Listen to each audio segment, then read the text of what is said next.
Hey, it's Niall, and today we're in a very fancy apartment. And it's a good time. We're chasing every moment, all the good nights. We're always looking out, and it's a good life. No, we are never letting this go. This apartment is in Herceg-Novi in Montenegro, and just to be clear, we're not actually staying here. We just rented it for the day as a photo and video studio. But the price is actually quite reasonable. It's probably the best place to stay in town. A big 2-bedroom apartment right in the center, and it costs only 130 euros a night. Split that between 2 couples and it's not very much at all. And actually, that's one of the things I love most about working online and being able to travel all the time, is this thing called geo arbitrage, which basically means earning in a rich economy and spending in a not so rich economy. So you can get a lot more bang for your buck, you can stay in nicer places, eat out in restaurants more often, that kind of thing. But hey, let's get to the meat of today's video, which is all about freeing up time to build your online business. Now maybe you feel that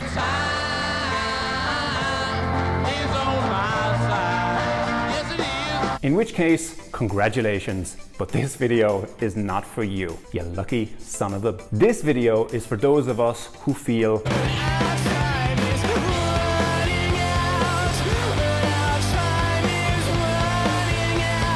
yes, if you're struggling to find the time to build your online business, then this is the video for you. The goal here is to help you free up at least 10 hours per week. Now, why 10 hours? Because that's the minimum amount of time I recommend you have available to build an online business. Anything less than 10 hours per week, and it's hard to build momentum and make steady progress. And hey, before we go any further, cue the sad music.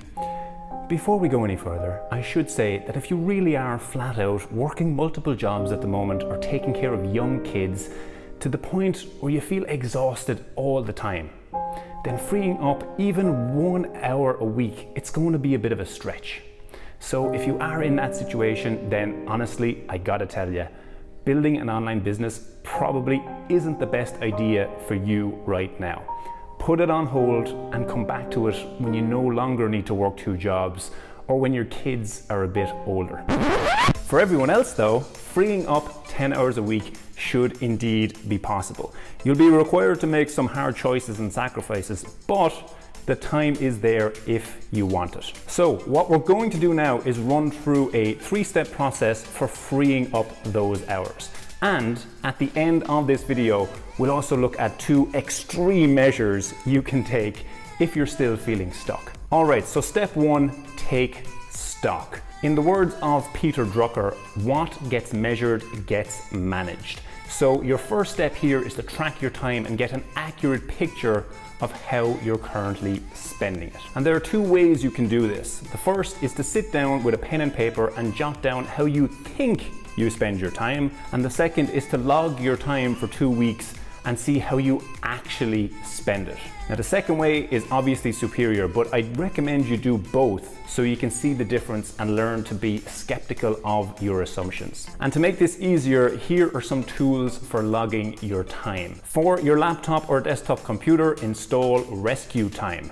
Their light plan is free and it will tell you how much time you spend each day, each week on various websites and applications. For mobile, use Moment for iPhone and iPad and use Rescue Time for Android. Free versions are available for each of those. And for almost everything else, your best bet is to track manually. So here is a simple Google spreadsheet you can use for that purpose. And I'll have a link to that and links for everything else mentioned in the description. Now, you might be wondering, how long do you need to track your time for? 2 weeks should be enough. Again, the whole point of this is to get very clear on how you're currently spending your time.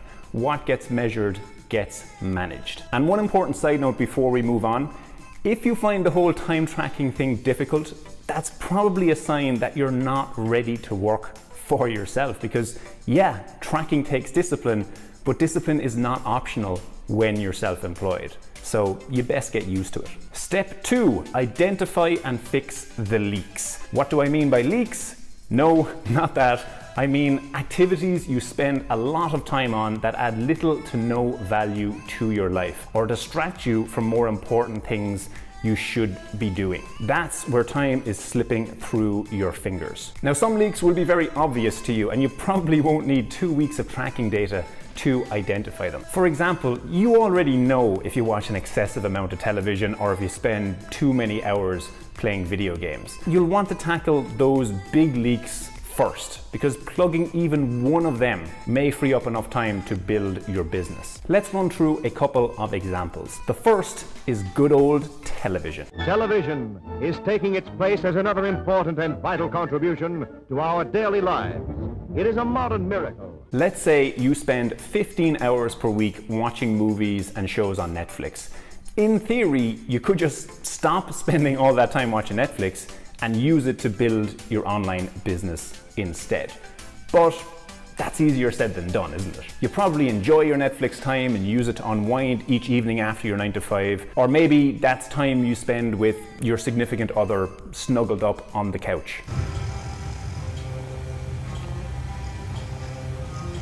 The point is that you need to be realistic about what you're giving up in order to build your business. There will be resistance to making these changes, both internal and external. At the same time, recognize that you will have to make some sacrifices here. As the saying goes, you can have anything you want in life, but you can't have it all at the same time. Most likely, you're going to have to quit spending time on a few things you enjoy, at least temporarily, to make room for building your business. Now, all that said, don't expect too much from yourself starting out. Reducing your Netflix time from 15 hours one week to 0 the next, that's a bit too much to ask. Maybe you are one of those people who can quit things cold turkey, but don't beat yourself up if you're not. Instead, just gradually wean yourself off. Limit yourself to 10 hours of Netflix next week and see how you do. And once you've accomplished that, you can set your sights on 5 hours. It doesn't have to happen overnight, is what I'm saying. Our next example is obligations. Our goal is to avoid becoming another case like Mr. Smith, a man whose present sad condition could have been avoided if he had learned when young how to handle his obligations. Indeed. Sometimes a leak will take the form of a commitment or obligation to another person or group. So maybe you're the go-to person in your apartment building when a neighbor's computer breaks, or maybe a volunteer a few nights a week helping underprivileged kids with their homework. It's hard to even call such commitments leaks, right? Because you're doing good deeds. But all too often, those kinds of commitments, they're a sneaky form of procrastination. They offer a convenient excuse for not doing the scary work of building an online business. Because who's going to criticize you for helping little Johnny with his math problems or old Mrs. Burke with her computation machine? Nobody is going to criticize you for that sort of thing. And that's the problem. That's exactly why many people never accomplish their goals in life. They're not willing to be seen as selfish and endure some criticism. You smell like baby barf. Exactly, like that. So the message here is to leave no stone unturned when questioning your time commitments. Nothing is sacred. Don't keep doing something just because you've always done it or because other people expect you to do it. Plug those leaks and get on with building your business. Once you're earning thousands a month from your laptop, you'll have more time and freedom than ever to be of service to the little Johnnies and the old Mrs. Burkes of the world. Tell us what you think of computers now. Oh, I think they're lovely. Step 3 then is to keep the weight off. So once you've cut back on time wasting activities and you've freed up enough time to build your online business, you might think you're done. But that's really just the beginning, because lots of people can lose weight, but few keep it off long term. Oh no! As soon as you clear time in your schedule, there will be temptation for you and other people to fill it right back up again with shiny new distractions. Squirrel! Or to fall back into old time-consuming habits. This is where you need to be vigilant and start saying no. Or, better yet, No! God, please, no! No! No! No! Saying no to bad opportunities, that's easy enough, but you also need to say no to good opportunities that don't fit with your overall plan.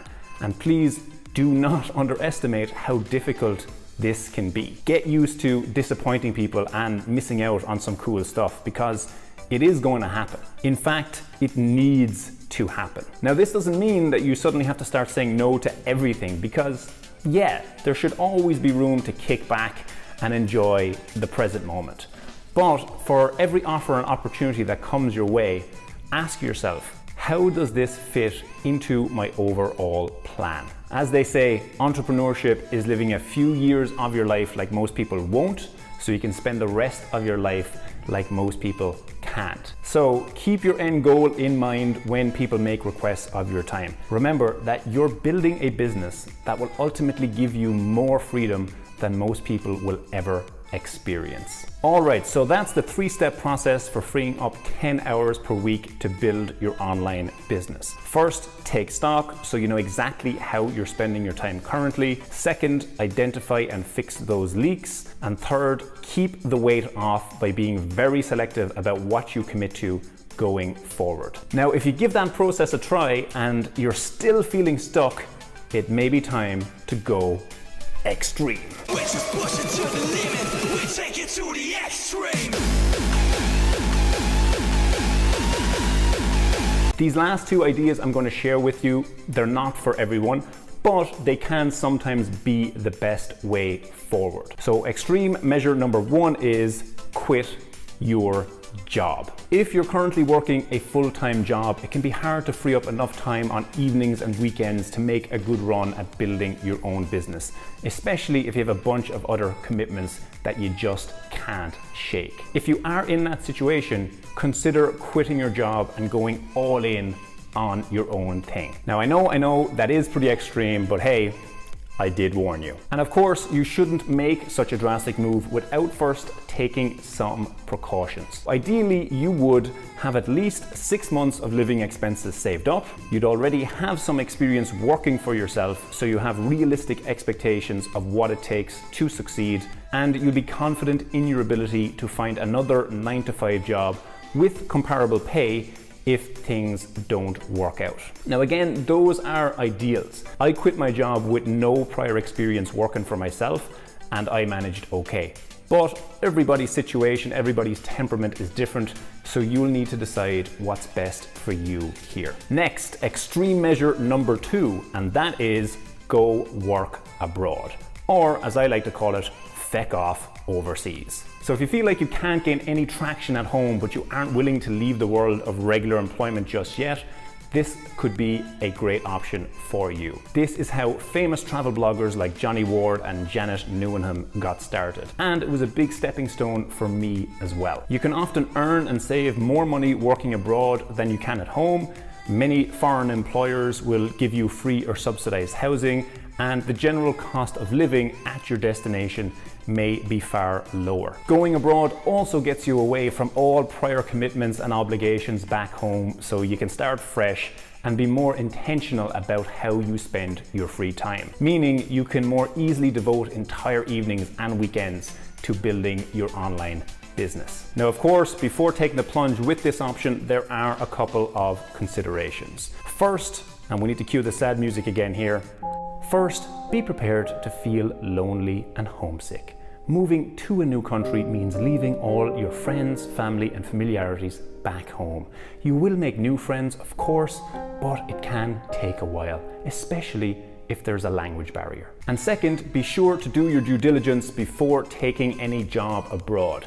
If possible, try to speak with other expats doing similar work, ideally for the same employer, and ask them what the day-to-day is really like. If you're interested to learn more about working abroad, then be sure to check out the video description. I've included a couple of links there that will help you out. All right, so that's pretty much it for this video. I'd love to stay and chat to you longer, but unfortunately,